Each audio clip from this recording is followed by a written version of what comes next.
Are you ready to create a life you crave? Let's spin that doom loop of negativity into an upward success cycle and start living lucky. Good morning. We're back. We're back home again. Woo! We are celebrating Jason today because he made the press. Oh. I'm Jason. Congratulations. Thank you. Congratulations. I'm excited. It's just nice to have someone Acknowledge me and hear put a little you, piece of my see you. pilgrimage in the magazine. Yesterday he was saying that I don't listen to him. Well, today the universe has said, you know what, Jason? People listen to you. It is, and it was exciting. It's and I really like the pictures that they picked, they took out. So let's explain to everyone. First of all, I'm Jana. I'm Jason. And we are living lucky. We are living lucky, and we know that you can too. What we're talking about is the magazine article in the Winter Garden Local. And they did an article about Jason and his Camino. It's like a 5-page spread. Well, okay, so let's just start from the beginning. Last June, Jason has been talking about hiking the Camino, which is a it's a pilgrimage over in Spain. Yeah, and you brought it up probably 15, 16 years ago. I did. With The Alchemist. I did. I read The Alchemist, and then I got obsessed with the author. I got obsessed with Paulo, the author. And so I started reading some of his other books that he had written, and one of them was called The Way. And so from there, I'm like, we should do this hike because it's really, really, it looks really, really transforming, really. And adventurous, very high on my values list. Plus, it's a way for people to find their spiritual connection and just to find themselves as they're out in the middle of this country hiking, France and Spain. The Camino stretches throughout both of them. It pushes your limits. It gives you distance, and it just takes you through a journey of your spirit and soul.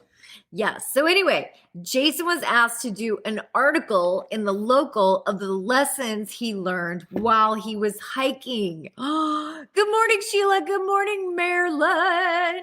Who else do we have here? Mindy's here. Oh my gosh, Patrick, I haven't talked to Mindy in a while. Okay, so Jason, give us your top couple lessons that you learned that are in the article. So I think they put 10. I think they put 10 in here, and so that's the first.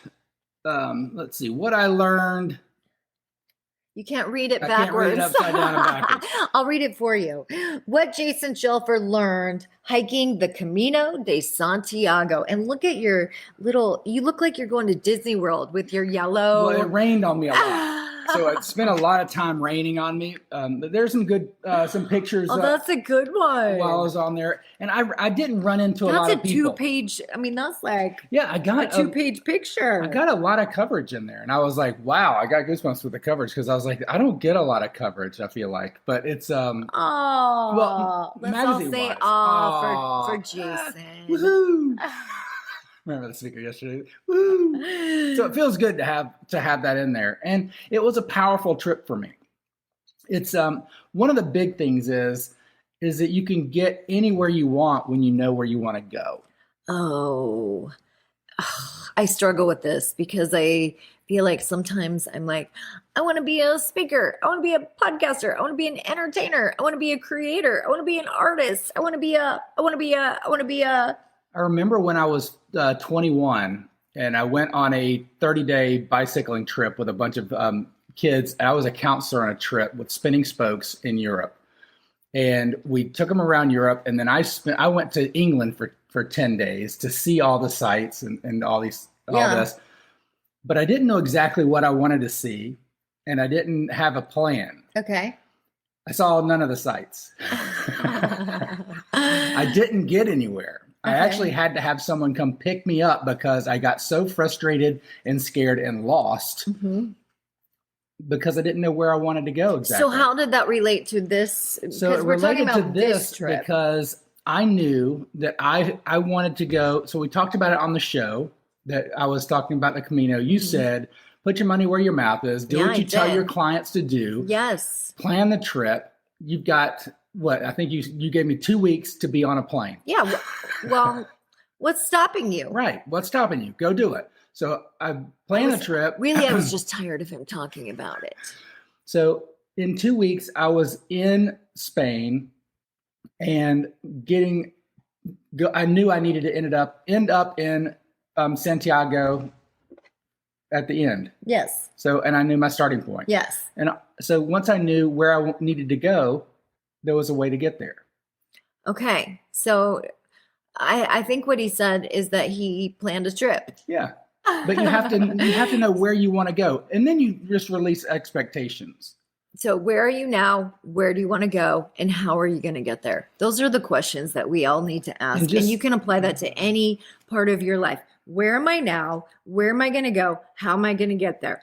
It's the exact same thing when we plug it into our GPS. The GPS wants to know, where are you now? Where do you want to go? And then it tells us how to get there. And then when you have roadblocks and wrecks and traffic jams, recalculating, and push you around that. You don't change where you're going. You just change how you get there. Right. So that was your biggest lesson, is just knowing where you wanted to go. Yes. And being clear on that. So, and I ended up there. Okay. And the second thing is just following the process, because so many times I wanted to stop. I mean, it got hard. It got lonely. I didn't realize I was choosing the loneliest route. Yeah. And I found that out at the end. I was like, I thought there were a lot of people on here. Maybe I didn't pick the right week. And I ran into 5 or 6 people on the route, but I picked the English way, and it was the least traveled way currently. Were you disappointed? I wasn't. It was the Camino I needed. Are you sure? Yeah. Yeah, it's because I feel like when you tell the stories, you kind of justify or rationalize. Well, I only saw 5 people. I think I met the right people, because I can't remember the guy's name, but the guy that helped me get dinner that night. So I couldn't. It was a Sunday night. Everything in Spain closes down on Sundays. I spent all day walking, and I hadn't eaten really. Right. I walked into a diner. And the owner of the diner wouldn't serve me because I couldn't speak the language. And did you have your phone though? Like, could you use the translation? I had walked all day, and I was a couple days into the trip. You were hungry. You don't think when you're hungry and all this. Like, I wasn't processing everything correct, like fully. Yes. And there weren't pictures on the wall. Like, you go into a lot of the Chinese the Hungry Walk or whatever. Yeah. And you're like, you point. That wasn't the case in Spain. Mindy says that is so powerful. It was what you needed. Yeah. That is an aha moment, because I know for myself, I often have expectations. And then when those expectations aren't met, I sometimes fall into a disappointment. However, you kind of came at it with a different mindset. You're like, you know what? I'm going to let go of the outcome. I'm going to show up. I'm going to go through the process, and the universe is going to give me exactly what I need right now in this moment. That's faith. A lot of times that is faith and trust. A lot that's of times what that I want to be around people. I want to like see a crowd, and that's a comfort zone for me. Whether I'm interacting with them or not, I want them to be around. I like to people watch and kind of see what's happening. Mm-hmm. And I had a lot of time where I had to say, am I picking the right way? And am I doing it the right way? Ooh, and I was just alone with my voice. And I had to learn to. And how was that? Well, I had to learn to talk to myself or listen to myself, and then hear what I'm saying to myself. So if I'm not talking to myself well, or if my inner voice isn't saying the right things, I needed to correct it and teach it to tell me the right things. Okay, careful, because he's starting to sound a little schizophrenic, like, right? There's an old movie where they're like, roses are red, violets are blue. I'm a schizophrenic and so am I. I think it was What About Bob? Yeah. But yes, you are so right. We all have that inner voice. Are we talking to ourselves, or are we listening to ourselves? Because sometimes we need to give ourselves a little pep talk. And then sometimes we need to just stop and listen, because the answers will emerge if we just give them space and time. But we're also our worst critic. And if we're in that person, so if we're beating ourselves, if you're your own whipping post, yes, then sometimes you need to retrain yourself to talk to yourself and be your best cheerleader. And I mean, that damn inner critic, right? It's the DIC, the dick. Don't be a dick. Your damn inner critic. Don't listen to that dickhead. That's what we need to say, right? That's so true. So the inner critic will make you get better, just like you also say. Yes. But you also have to tame it and say, when is it appropriate for you to make me better? And when is it appropriate for you to let me off the whipping pole and cheer me up and give me motivation and say, you know what? You've got one more step in you. You've got one more one more thing to do. Because that was the other thing, is just believe in the process. And the process for me was, when I wanted to quit, put one foot in front of the other. That's all you have to do. We can always just take a little baby step. You're going to get there. It's one more step. And when you keep doing one more step, when you look behind you, you've gone a lot longer. The principle of a journey of 1,000 miles starts with one step it's so true of anything. But you have to make the step, and it has to be directional. I love this. He's so wise, right? But yes, rest if you must, but do not quit. So we can always just take one more step. It's so great to see you guys. I literally have missed you all so much. I'm sorry I didn't put my makeup on this morning. Me too. But look at me. Andu's here. Hey, Andu. He says that eternal dance defines us as humans. Right? Oh, it does. And Mindy just gave me an ha. Thanks for the chuckle. I needed that.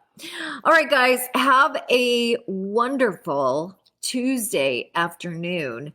There's greatness in you. We all have an adventure. Sometimes we just need to stop coming up with the excuses and do it. Yeah, so amen. I hope that Jason's lessons from the Camino helped us realize. And there's a lot more in the magazine. I'll put the link in here, but click on the link and go visit the local and check out the article. And that we can just trust that the universe is giving us the journey that we need right now at this time. Have a great day. Bye-bye. If the idea of living lucky appeals to you, visit us at startlivinglucky.com.